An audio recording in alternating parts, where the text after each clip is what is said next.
Thank you. Thank you very much. Thank you. Thank you. I stand before you as living proof that Jesus Christ can do anything. You may recognize me from CNN. You know, the morning that 29 heavily armed, fully SWAT-clad FBI agents swarmed my home, stormed my home. They were fully kitted out in SWAT gear, brandishing fully automatic M4 assault weapons to arrest me for the non-existent fabricated crime of lying to Congress in my voluntary testimony regarding Russian collusion, which never actually happened. The whole purpose of charging me was to pressure me to testify falsely against my friend of 45 years, the greatest president since Abraham Lincoln, Donald J. Trump.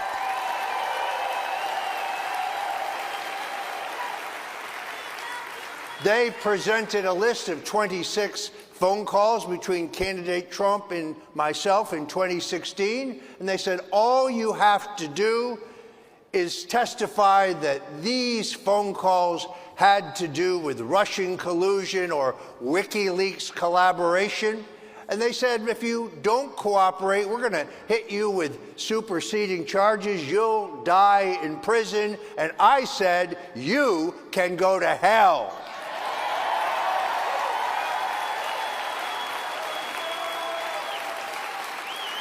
Now, I am a veteran of 13 national presidential campaigns, but politics has changed dramatically in America. There was a time in America when both parties were patriotic. There was a time in America when both parties believed in capitalism, believed in free enterprise. Yeah, the Republican Party wanted to tax a little less and spend a little less. The Democratic Party wanted to tax a little more and spend a little more. But the Democratic Party of John F. Kennedy, the Democratic Party of Harry Truman, who broke the backs of the communists in Greece, that Democratic Party no longer exists. It has been captured. It has been hijacked by a group of Marxist, socialist lunatics. What we have today is not a fight between Republicans and Democrats. It is not a fight between liberals and conservatives. What we have today is a fight between good and evil. A fight between dark and light. A fight between the godly and the godless. And if we fail, America will step off into 1,000 years of darkness. Last week in Media Matters for America, they criticized me for saying that our opponents were demonic, that our opponents were satanic. I only said it because they are. Our problem today really are not the screwball socialist Marxist Democrats. Our real problem are the feckless, gutless, weak-kneed, lily-livered, white wine swilling, country club belonging establishment Republicans, and it is time to show them the door.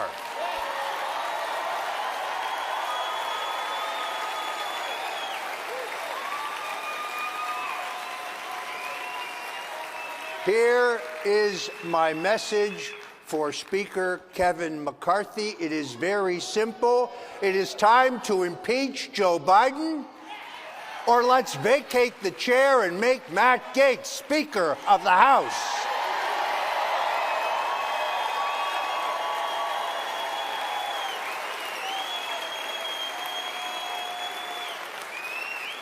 Joe Biden will be in 3 states today: the state of unconsciousness, the state of semi-consciousness, and the state of confusion.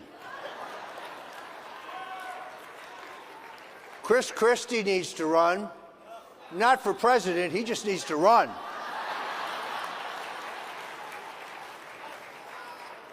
Now, as a veteran of many years in American politics, I'm going to tell you something somewhat shocking. Joe Biden will not be the nominee of the Democratic Party in 2024. Kamala Harris will briefly become president, but the only way in their party they can replace a woman of color is with another woman of color.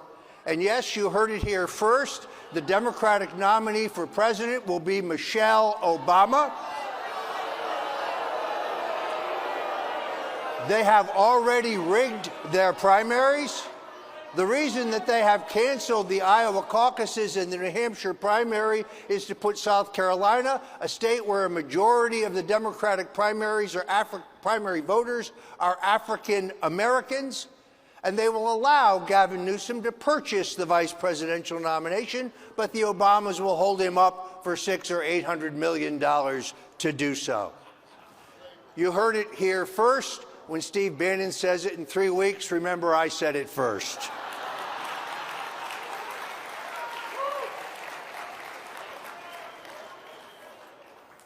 Politics has always been a contact sport.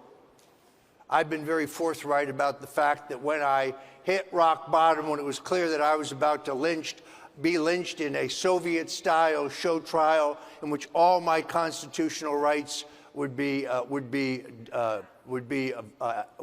ignored, and that I would be lynched after being gagged.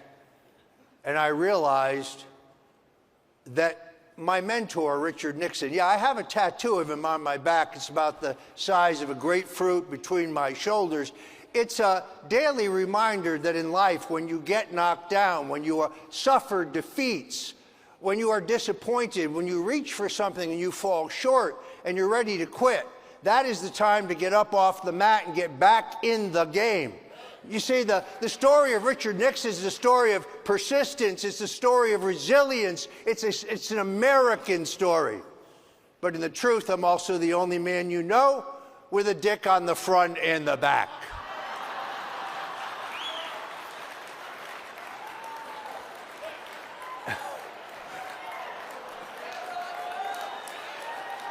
It was my mentor, Richard Nixon, who said, "The greatness comes not when things go always good for you.